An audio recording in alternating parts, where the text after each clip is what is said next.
Hi, everybody. My name is Ruti. I'm a partner with Osnat Nivasa at PM Sphere.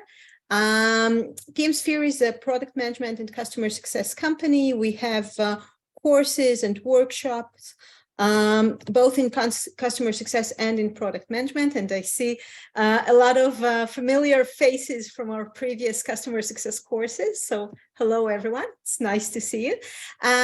And this session we are having today is part of the community of the customer success group, the customer success community. So on top of the various courses and lectures, it's always inspiring to hear stories from professionals about their experience, about their personal journey into building a success department, success groups. And in this context, I'm very happy to have Shai with us today.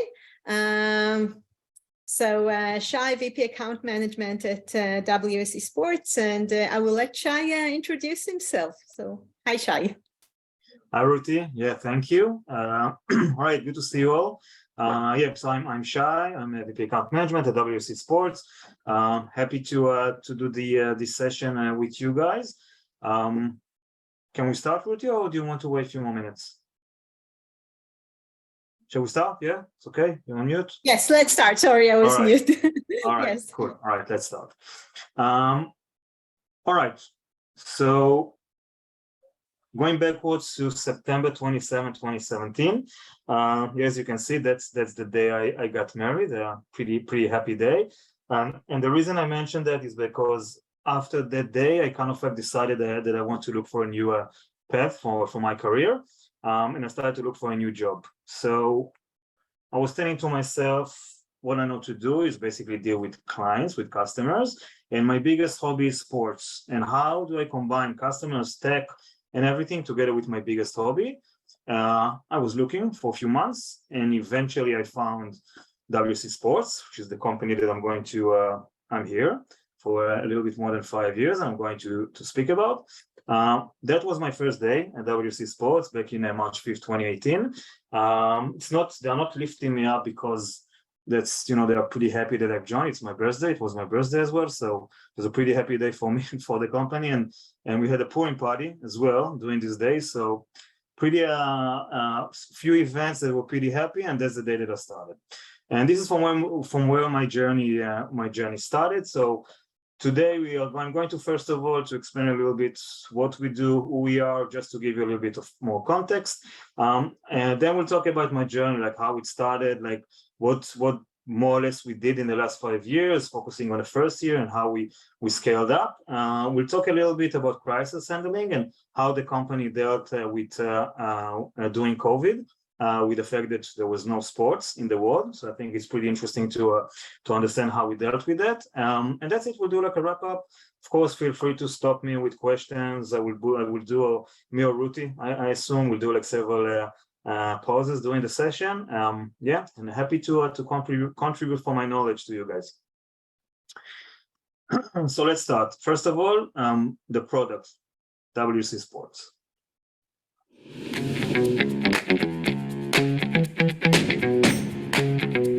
Did you see these highlights? And all of those? And that one?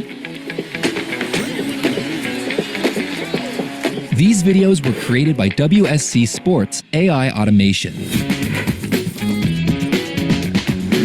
WSC Sports Automated Video Solutions lets you create any kind of sports content automatically and in real time to scale and innovate video delivery with infinite options. Join the leading sports organizations worldwide and supercharge your brand. WSC Sports. It's automagical. Yep. So that's us. A little bit about the product. Sorry. Okay. So what we do here at WSC Sports, and for the guys that love sports in the audience, I think that's pretty thrilling, probably. So what we are doing is we are taking any live sports stream event and we are ingesting it. We are taking it into our platform. We are applying several AI capabilities like object detection, voice activity detection, and audio analysis.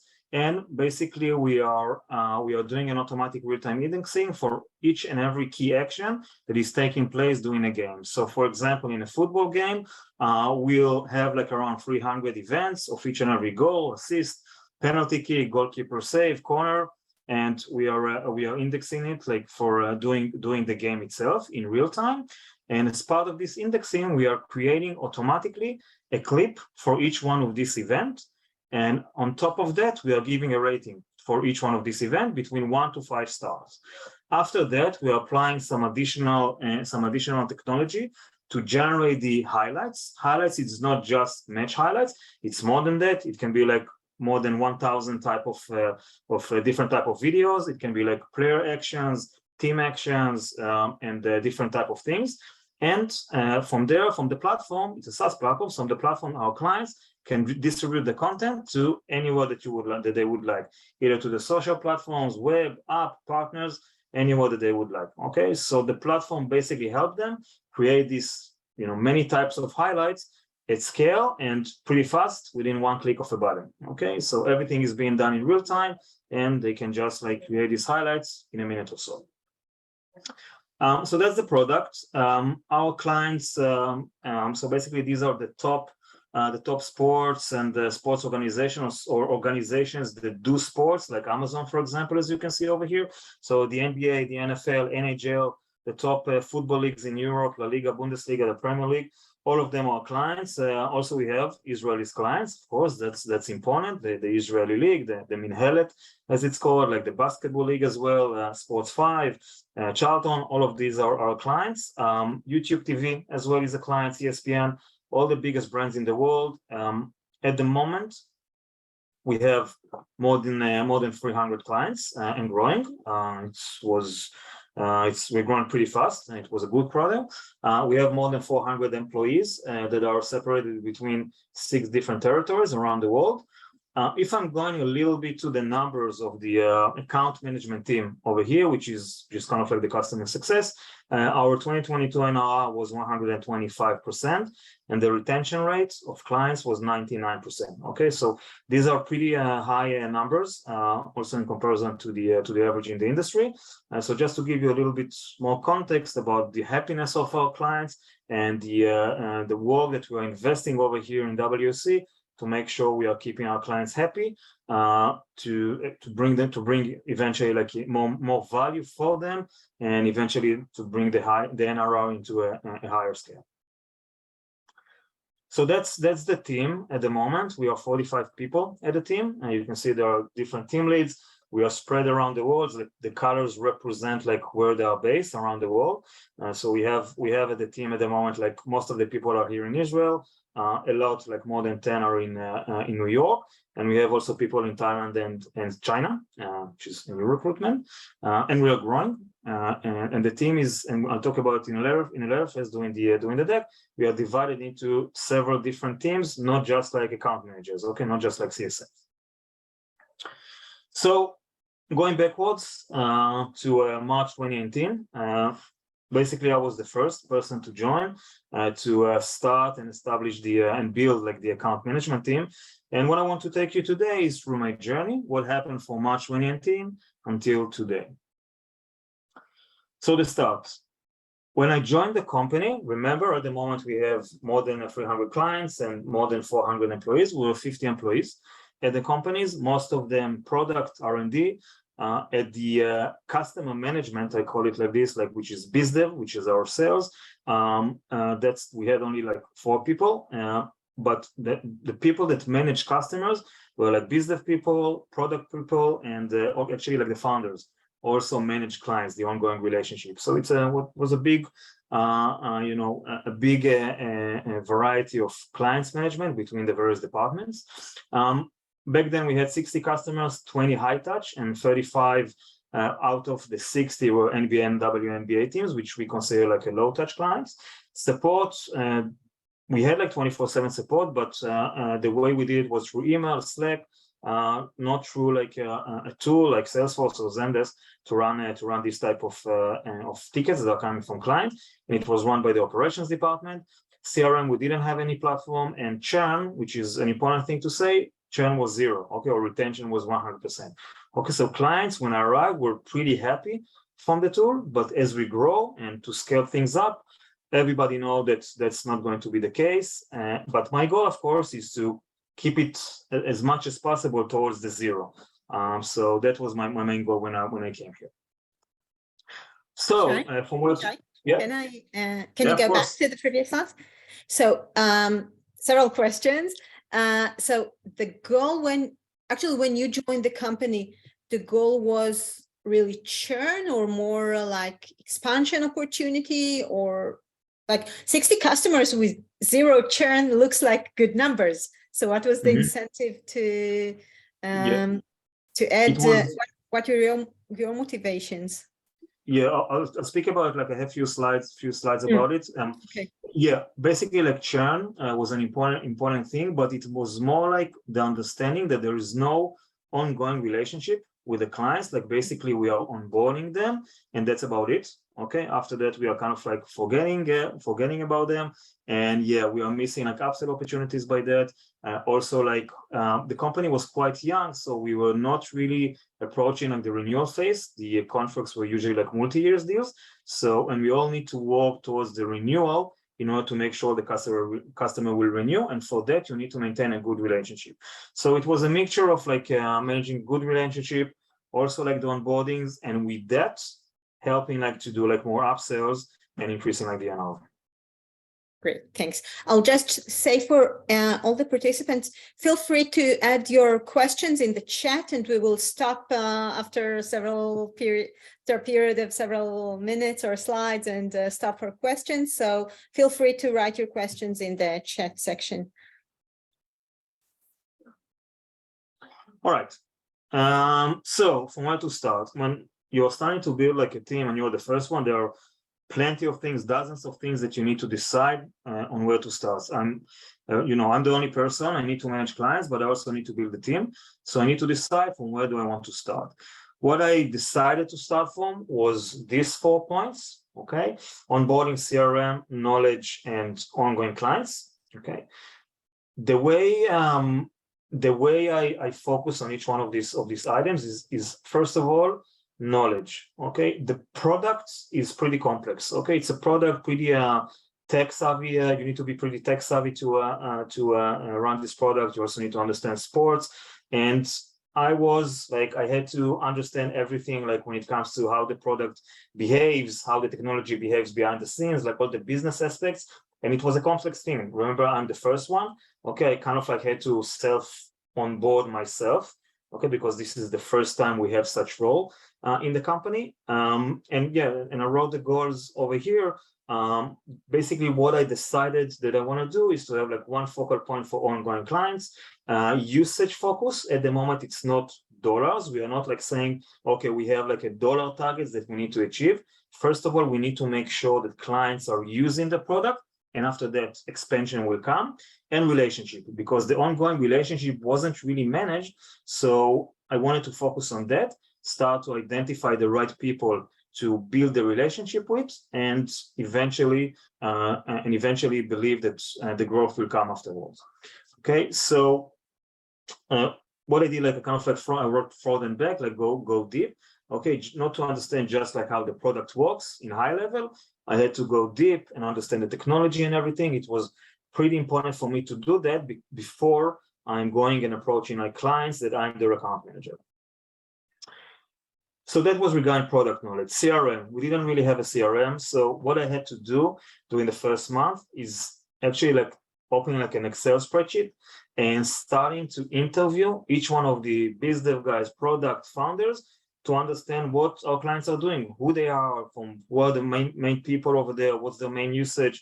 So kind of like it was a huge spreadsheet that I had to fill in a lot of details and to understand at what position they are when it comes to working with us. This really helped me to understand afterwards with what clients I would like to start working with and to manage. So that was an important thing to understand. What's the ecosystem of our clients in the organization? And on top of that, I started to build like a basic BI together with some of the engineers over here to based on the BI to understand the usage of our clients, because that's a key thing. When you have 60 clients, you must have some data to understand what they're doing, and also if they have like good data, also to start presenting to clients, right? So that was the second thing that I did. Then after I had the knowledge, I had like a good understanding of who our clients were. I had to choose from what clients to manage. I can't manage 60 clients, you know, to start with. Okay, these are like most of the clients, like as you saw, like we have a lot of high touch clients. These are clients that are paying like 6 and 7 figures. So so I had to decide on who to focus. I decided not to focus on the tier 1 clients in the US. Okay, this was our and still our biggest market, but we had like good relationship with clients over there, and we had a business person that was kind of like CS oriented person. So I said that can continue to run for for the upcoming year, and we'll start to change it in a later phase. So I decided to focus on tier 1 clients in EMEA and tier 2, leave the low touch clients for a later phase, and focus on this one, especially the ones that we saw based on the BI and in my conversations, low usage and partial relationship. So that's the clients that I've decided to focus on when I started. I think it's very, I think it's very important what you said. It's very interesting because in many cases, you tend to go to the more like strategic one in the US, but you said you already had good relationship with them as in total as a company. And I think it's a good point for like other teams, other CS managers to identify where is your opportunity to make an impact. And I think that's what you identified here in the EMEA. Exactly. And I didn't want to start like from the top one, because I knew eventually I need to learn, like after 1 or 2 months, I'm not good enough. So I want to start with the EMEA clients, not our biggest one, and then later on decide what I want to do next. So it was an important decision already. Cool. Step 4, onboard new clients. So that's what I did, is basically for each and every new client, I took the onboarding. This was worldwide. Okay, I said that each one of them I would onboard. And the important thing is that as part of the onboarding, I built like a lot of new materials, like kickoff meetings decks, training material, go live checklist, project management material. So that helped me not just focus on these 4 topics that I mentioned before. I was able to create more stuff that were part of this big, circles over there for the materials that I plan to build. So that's where I started to do that, as I was kind of like starting to managing the onboardings. That helped me like create this material. So that was an important step or decision that I took back then. One more thing, of course, recruitment. So yeah, like I was the first person, and I had to start recruit like more people. But first of all, I had to convince the founders that it's important to do that basically as soon as possible. So the 2 guys on the right side over there, Aviv and Daniel, like these are the CEO and my manager, which is Aviv, is leading the business. So I had to convince them. So changing the look and feel of the deck, like this is my ugly look and feel like 5 years ago. So I prepared like a presentation that I had to present, that I wanted to present them. And the way I positioned that is that we have 4 things that we want to focus: renewals, and then like upsells, references, and focus. I'll explain.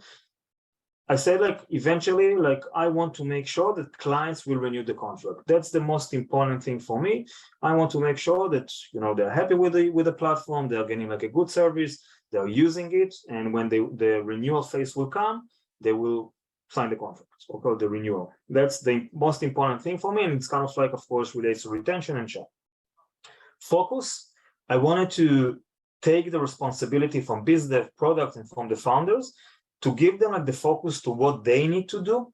Okay, like product, of course, doing the product, biz dev, sell, and take the ownership of the ongoing relationship with the clients, and give the others focus, and take the focus for me to managing this client. So that was the 2 most important thing for me that I told like the founder.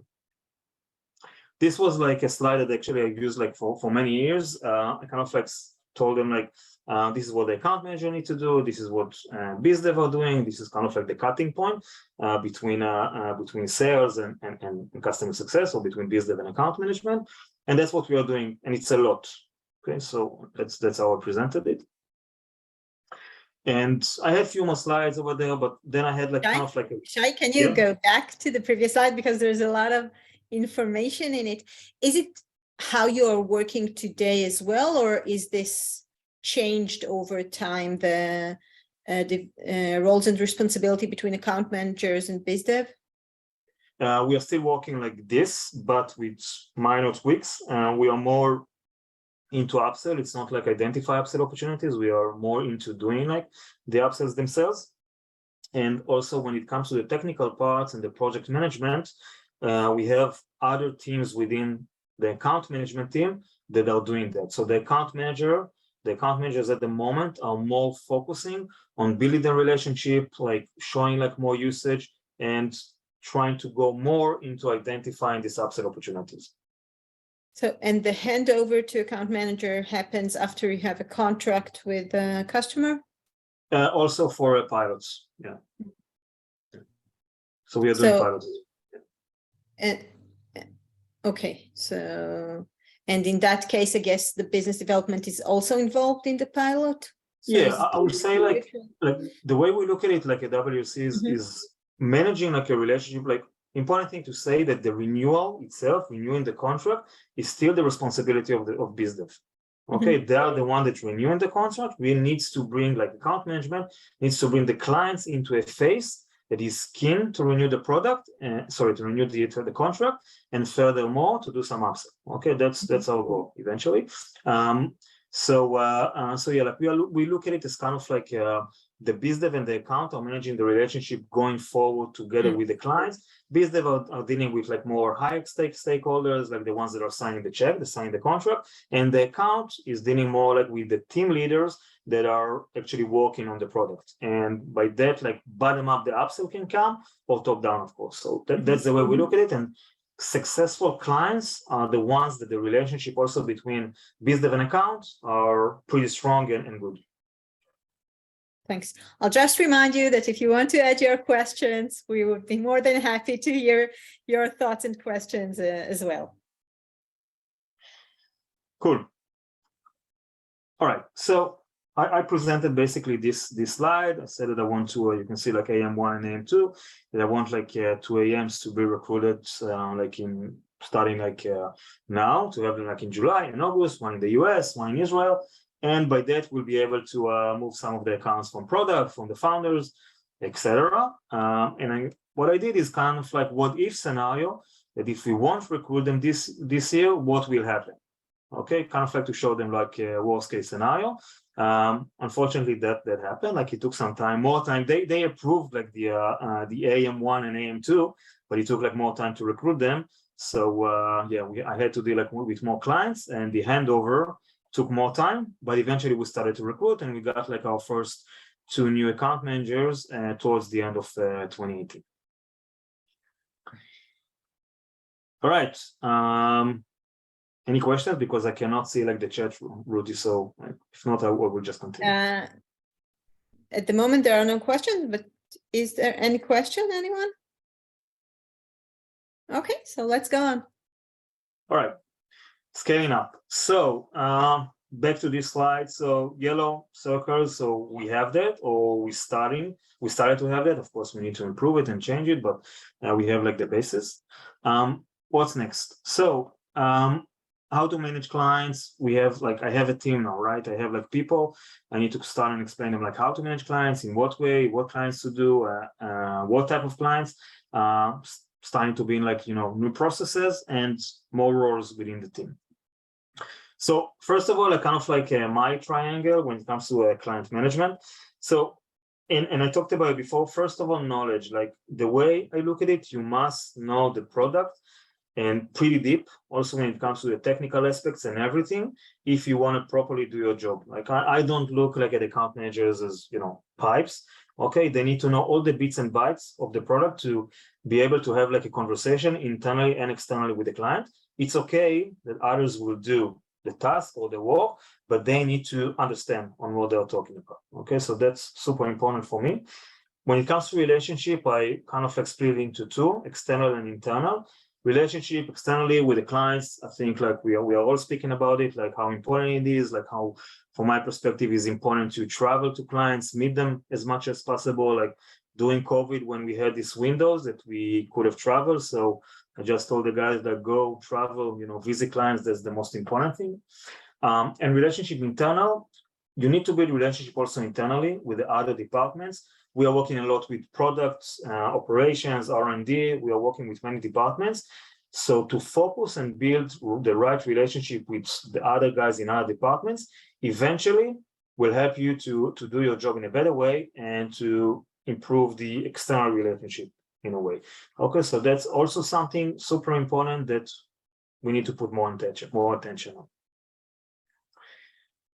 So back to building the team and like how to give like clients to the team. So I had like 3 options to decide, like if I want to split it based on territory, Americas, EMEA, APAC, or other way.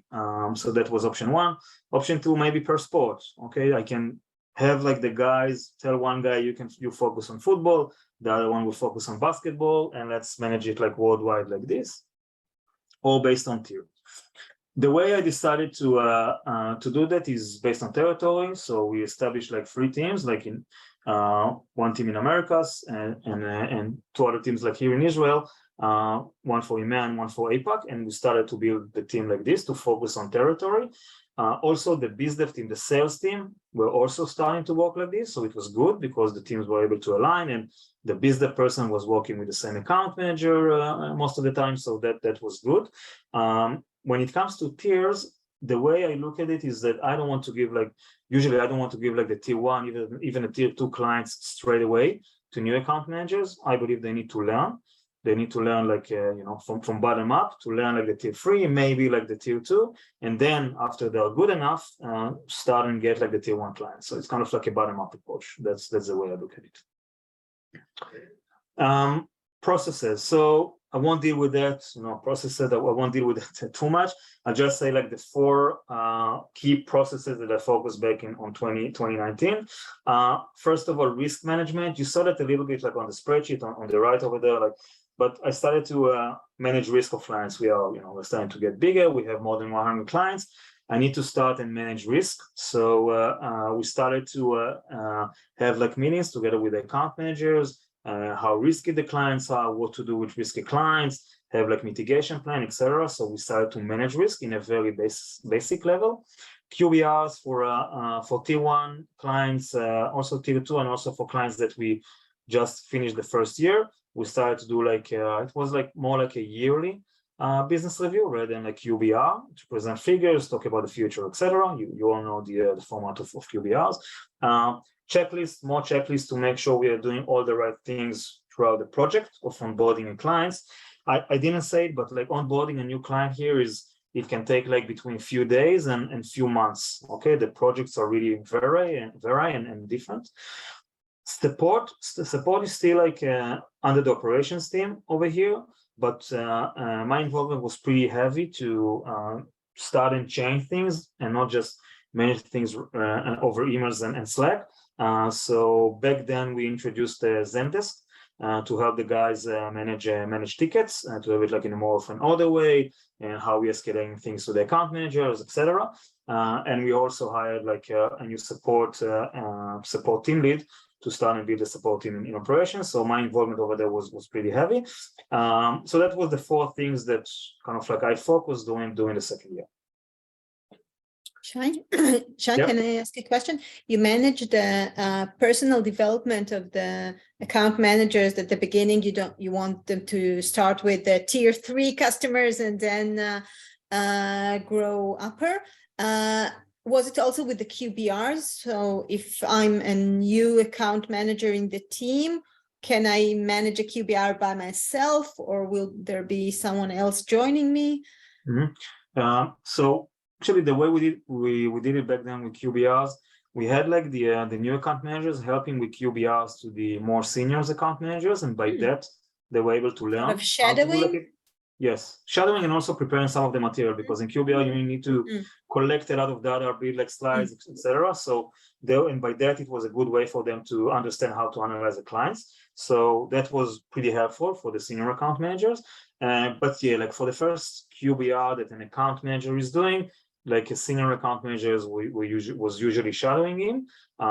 Also, the business person is involved. It's a pretty like, because we are usually doing it like once or twice a year. So it's a pretty important meeting for us that we are also trying to leverage to do some upsells and identify like new opportunities. So it's a cooperation between few people. Yeah, that's how it works. Right. And there's also one question from Evyatar regarding Tom and technical account manager and account manager. Evyatar, do you want to repeat your question?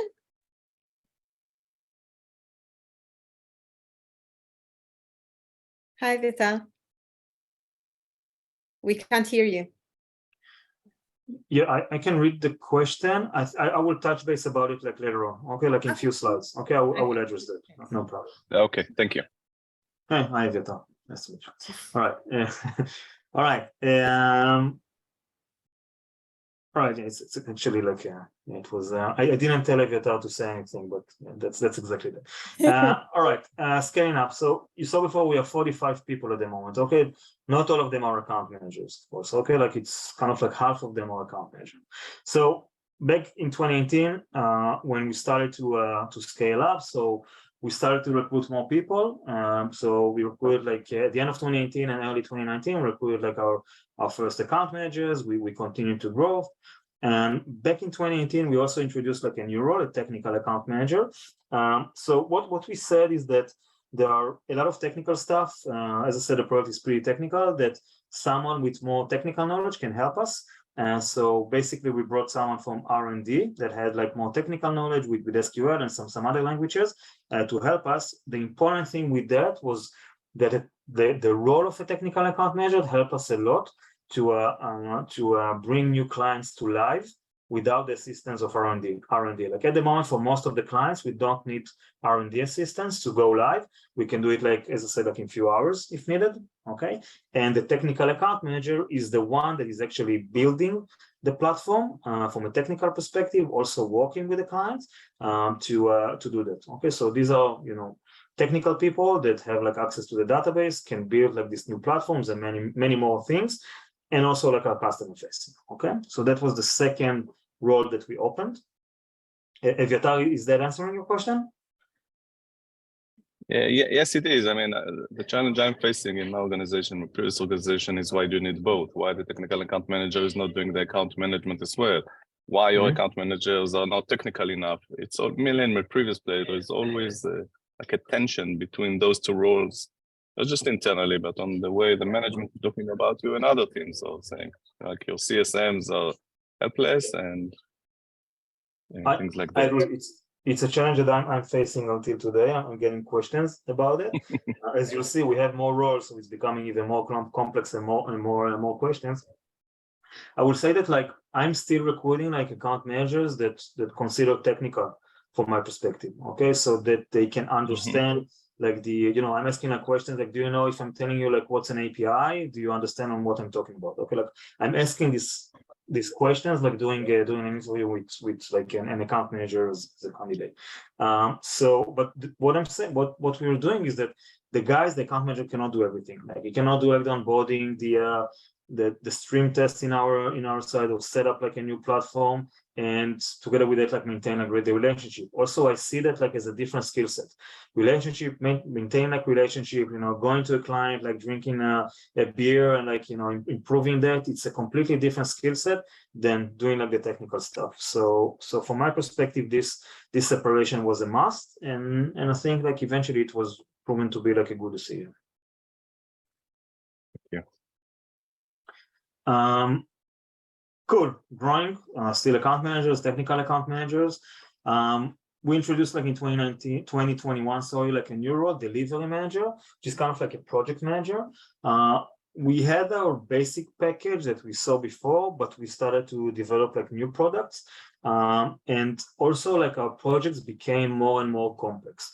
So if before with the technical account manager, we took the technical part and we create like a new role. Here we were taking the project management part, the project management part, and creating like a new role. So for complex onboarding, okay, the account manager is still doing like a simple onboardings, complex onboarding, and also for what we call like growth products, the delivery managers are doing the work over here.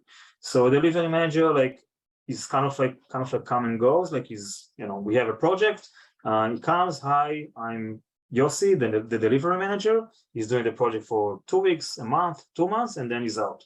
The account managers stay with the clients until it's being told differently. Okay, so that's a new team that we built. This team is kind of like a global team and was growing fast. And back in 2022, when we were like, I think close to 30 people, we decided to recruit like an AM operations or CS operations. So I think all of you know this role, like everyone is talking about it. So just a person or two person that we have in a moment to build like internal and cross department processes, and to basically help me navigate this ship in a better way and to track everything, because by myself I couldn't do it like anymore. So AM operations, as I said, we have two. And this year we open like a new role that is dealing like with what we call growth and expansions. So it's a person that's actually helping the others, like the account managers, to focus on upsells more and to deal from account management perspective with core products. Okay, so it's kind of like a cross role that is talking with like multiple clients, but mainly like helping the account managers get into like new skill sets and new products that they don't have a good knowledge for. So he's kind of like helping me concentrate that. And who knows what will be like in 2024. Questions around this slide? It's yes, Shai. So the animation here sort of represents the number of account managers versus technical versus growth and expansion, right? So it's not one-to-one. And the question from Ayala regarding the product manager. Ayala, would you like to repeat your question? I'm not sure it's about this slide, but I wanted to know what do you think that the product manager need to know in tech level as a technical sorry, like more than the technical account manager or less, or what's the scale? Yeah, so product managers at WSC are also pretty technical. So I wouldn't say they need to have like the knowledge that a technical account manager needs to have, but they need to have like a pretty good understanding on the product itself when it comes to the technical side. So usually like they will know the product pretty well, or at least their domains, and they will know it in a better way from technical perspective than the account manager in their domain. Okay, so basically all of us here are kind of like technical that way or another. I would say that product managers are also like joining like calls with clients, and they are the ones that eventually goes and work with R&D to define the solution. So they need to know the bits and bytes of the product pretty well. And one more question from Leo Borisov regarding who actually owns the new business revenue renewals. Yeah, so it's still BizDev. We don't have targets yet. Like we kind of like we have targets for like the growth and expansion. So for that person, we define like targets when it comes to renewals. But the targets themselves are being controlled and monitored by BizDev. But I believe that next year we'll have our own targets, and I do hope that we'll get into like renewal, like working on the renewals for like small clients. But that's to see what will happen towards the end of this year and what we'll do like next year. I have one more question. Sure. Who is like on top of everything? Like who is the manager that is in charge of this work to make it work?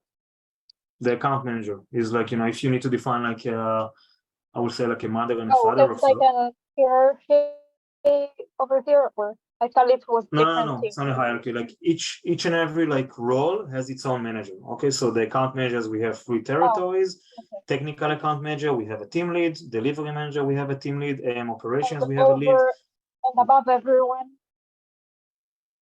That's me. Okay. Yeah. Cool. All right. Going back to now, okay, I want to show you a little bit and kind of like speak a little bit of how we work today, just to let you know like how a company with this scale and the number of company and the number of clients are working. So in high level, like Salesforce, we are using that as our CRM, also as our customer success tool. Okay, so all the information around our clients is being done like in Salesforce. Okay, I don't believe like in having that like in another platform. I feel like that we need to have one concentrated platform, which is our CRM, and to deal with it over there. We already have too many platforms, and all of our support. As I said, we've been with Zendesk. We moved to Salesforce. One of the reasons was exactly that, just to have everything that relates to our clients in one platform. We're using Monday to manage like the AM tasks. So all of the tasks, the daily tasks, and also like cross-department tasks. Some projects, like everything is being done and managed via Monday. The technical account managers and R&D team are working with Jira to managing their tasks, and our BI tool is Tableau.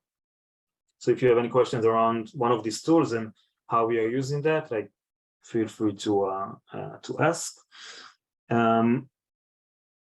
Our focus area this year, okay, these are our 4 focus areas.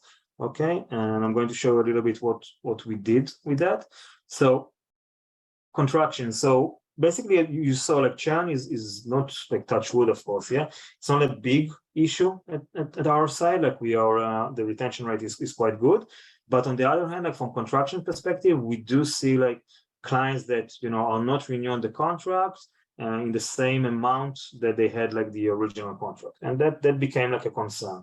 So during this year, we are tracking that in a bit of a better way, and kind of like the buzzword in the department is more contraction rather than churn. Okay, that's what we are trying to do.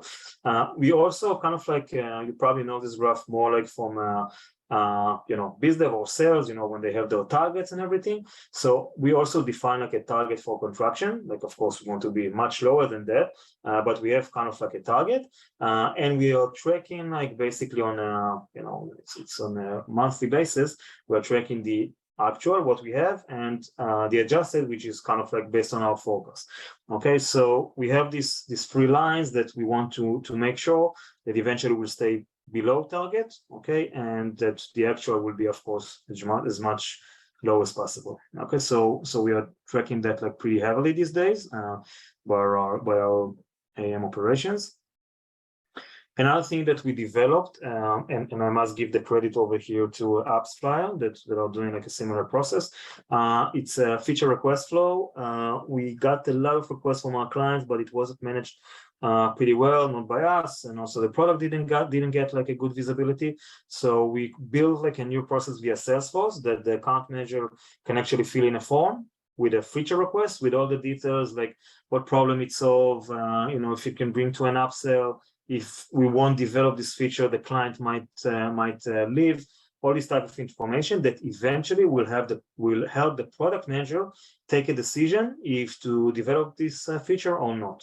Okay, so we are tracking that also here, like by the operations team, but both product operations and AM operations, to make sure we are developing as much as possible of these features, of course, depending on other constraints. But this was a pretty good success, and we got into like good numbers percentage wise for features that are being developed based on clients' requests. So that was a pretty successful process. Of course, we have an integration with Jira because R&D and product are working on Jira on that. So that's how we manage that. Another thing that we did, we created like a flow that called ideas. Okay, we call it like the pre-opportunity stage. We don't want to create an opportunity for each and everything that comes from the field that maybe can work on one hand, but on the other hand, we don't want to drop them, okay? Because sometimes I can have like a call, the client will be interested in something, or I will present something. It's still not an opportunity. I cannot give a value to that, okay? But it's something that we don't want to miss, that we want to track, okay? So we created this pre-opportunity stage that the account managers are actually tracking, like what we call it, ideas of things that we might go and upsell to clients, and whenever it's become realistic and we can attach a value, or like the biz dev guy wants to continue and lead it, then an opportunity will be created and will be connected to the idea. So at the end of the year, we'll be able to understand how much money we were able to bring just by identifying like new opportunities. And then just as you can see, like everything is via Salesforce. Last thing when it comes to focus, so low touch clients. So 1/3 of our clients, we consider them like as low touch. Okay, these are usually like teams, clubs, Manchester United, like LA Lakers, Golden State Warriors, Belgium clubs, etc. So what we did, we are working like in what we call like a blitz model, that we are like each and every 6 weeks. You can see like the date, like next blitz and the date. We are going over on all the clients in a certain league. We are going to a BI that gives us like a score and some additional information. From that, we can understand what is the usage of the client, and eventually decide what action to take. So you can see that they are marking here like in orange, red, or green, like what's the status of our clients, and then if we reach them or not. So if they are orange or red, we will start and reach the low touch clients, and if not, we will just let it be. Okay, so that's kind of like, yep. Shai, you mentioned you're reviewing it once every 6 weeks. Yeah, between 4 to 6 weeks. Yeah, because that's like the cadence. You don't expect customer to churn in the middle of the year or something like that. We expect, and the way like the sports world works is kind of like it's per season. So usually like a season start like in August and end like in June. So our biggest quarter like is Q3 because of that, when it comes to renewals and everything. But we want to track that like each and every 6 weeks. So doing like a post season when there is no activity, we'll probably do like the blitz like in a lower frequency. But during the season, we might reduce it like to each and every 4 weeks. Okay, and we just can't give like attention to all these low touch clients like each and every week, like with weekly calls and everything, as we are giving to like tier 2 and tier 1 clients. And there's one more question that Nir asked about why did you not choose a customer success platform? Because I don't want to have too many platforms. Like based on my experience from previous companies, when we had like other clients, it was a bit of a too much. I felt that like eventually CSMs or account managers are not filling in everything. Okay, and it's not like ideal to chase them on that. When it comes, for example, to scoring model, okay, and like to give a score to a client, it's not something that's based on the way we are working. Like I cannot go to an external platform to do it. I must do what we did like internally. We developed like a scoring mechanism, and that was also like kind of like my thoughts of why not going to an external platform, because scoring mechanism, it's not something that I felt I can use using an external platform. So if eventually it's just like by tracking my clients and having like all the contacts and mainly that, I prefer to stay with Salesforce rather than to go like to another platform. Thanks. You just need to find the balance between the number of platforms that your account managers or CSMs are using. Like if they're already using like more than 5, it's not that good. Like you need to have it like try to have it like in like a lower amount. Thanks. All right. We don't have too much time. But I'll do this one fast because I think it's interesting. It's kind of like bring us all back into like our previous slide as life is COVID, surrounded by COVID. So, all right, March 12, 2020, and I think I have one more picture of myself, but this will be one before the last one. So this is me like back in March 12, 2020. I was in Seychelles Island, like celebrating my 40th birthday.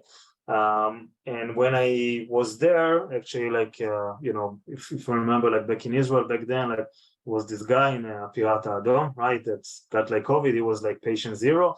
So it happened back then. And when I got back to Israel, like there was like, complete, there was a complete shutdown of the country, and what happened back then. But also what happened like on March 12, 2020 is that the NBA, Rudy Gobert, got like tested positive for COVID. And that was the day that the NBA decided to shut down the league And after the NBA did it, like, yeah, they suspended the season. Then like the Premier League did it. Euro 2020 was postponed, and then the Olympics. So basically, the entire sports world went into like a complete shutdown. Remember, we are dealing WSC. We are dealing just with sports. So what we are doing now, right? Like, you know, how all our clients are paying for us, you know, just because they want to, that we'll process for them all these games and they will be able to create content. So we kind of like need to reinvent ourselves and see what we need to do now. So we had like, I think like I think it was one of the most amazing actually period like here in WSC, because all of the teams kind of like joined forces together. It was a project that was led eventually by account management to start and reach out all clients and speak with them to see what we can do next, to kind of like brainstorm together with them what we can do. In parallel, the product team started to develop new features, especially to deal, you know, with all the content that our clients have, and how they can, you know, use this content to generate like videos. Okay, so we started to build like features just to help them with that, and to have like additional services like content services, we call it back then, to help them like, you know, with creating like more content at scale. So yeah, we did like we had like a lot of brainstorming session internally, like, you know, with the CEO and everyone, and basically we did that. We were like pretty exposed and transparent with our clients about what is happening and what can be done. And what we also did during this period, we reached out to you know, just prospects or like basically potential clients, and we offered like pilots. We did a lot of pilots back then to kind of like simulate how things will happen, and clients and for free, most of them, and clients really appreciate that. And eventually, like a few months after that, we were able, because of that, to close new deals. Okay, so that was a pretty intensive period that we were actually be able to bring like new business afterwards, like a few months after or like a year after, but also to help our clients, you know, using the platform to generate like content back then. And it was a great cooperation between everyone within WSC back then. So in 2020 back then, we planned to not grow at all, but eventually we had 20% growth, okay, which is great. Okay, I'm talking about, you know, like dollar values. 2022, the next year, we were able to bring 70% growth. And this was really attributed to all the work that we did during COVID with existing clients and also with new clients that we were able to bring. So it was a pretty successful project that eventually we didn't say, okay, it's a mess, let's see how we, you know, help our clients with, you know, not losing money from their existing contract. We're trying to do a lot when it comes to content and what they can do in order to bring like more growth like in the year after. Yeah, some quotes from our clients, you know, how we help them, etc. Yeah, so that was a big success 3 years ago. Questions regarding that, or we'll just wrap it up? I would just say this is really amazing how you managed to sort of, you know, make lemonade out of this lemon period. And because you had the actual content of your customers, right, you were able to produce like new content to them, although there weren't no games. Amazing. Yeah. Wow. We were able to explain them like that they have gold in their hands and how they can produce content when there are no games. So yeah, that was a big focus back then. Yeah. And I assume this, yeah, I can see how it can really, if you provide value in challenging times, how it builds the relationship with your market. Yeah. Cool. There's a question from Leo. Sure. Leo, would you like to repeat the question about the compensation? Yeah, it's yeah, okay. I can. How is the compensation goes at your company, at your team? Is it just a basic salary, basic plus commission, or it depends on the role? Basic salary. That's what we believe here in WSC, and that's how we work. Okay, thank you. Cool. To wrap it up, all right. So to be honest, we really have fun, really. Like, you know, we have a cool job. Like, remember that all the guys, like the account managers at least, like they're all like big sports fan, so they can go to events, you know, like they can go like to the US Open, to soccer events eventually, and you can see the smiles on their face. So we really have a cool job that I think that people really like to come here and enjoy it. You know, we are doing like our hobby eventually, which is great, and it truly helped like the guys who like do like a really good job. Going back a little bit to the start, kind of like, you know, that's what I talked about, like gaining the knowledge, build like a CRM, start managing or like cherry pick like the ongoing clients that you want to manage, not all of them. Like in the case that I was, you know, that we already had like 60 clients. Onboarding, focus on take the onboardings, because by doing the onboarding, you will be able to build many more processes and eventually understand everything much better. And recruitment, that's of course something that we need to focus during the first year.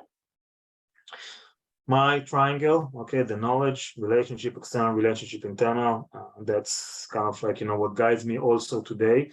And that's what I'm telling, like, you know, my guys until this day. Yeah, you saw that, like the scaling up, like that's the way we work at the moment with like a few different teams with few leads, but you must do that in order to give like, and I'm kind of like going back to the ugly slide with the focus. That's exactly that also internally. I need to give focus to each one of these departments. And that's why I'm building like more and more teams. And to sum it up, that's my last picture of the deck. So that's my two beautiful daughters. But actually, like my WSC was my first baby. It came before that. So that's my third baby in the family. Pretty proud of that.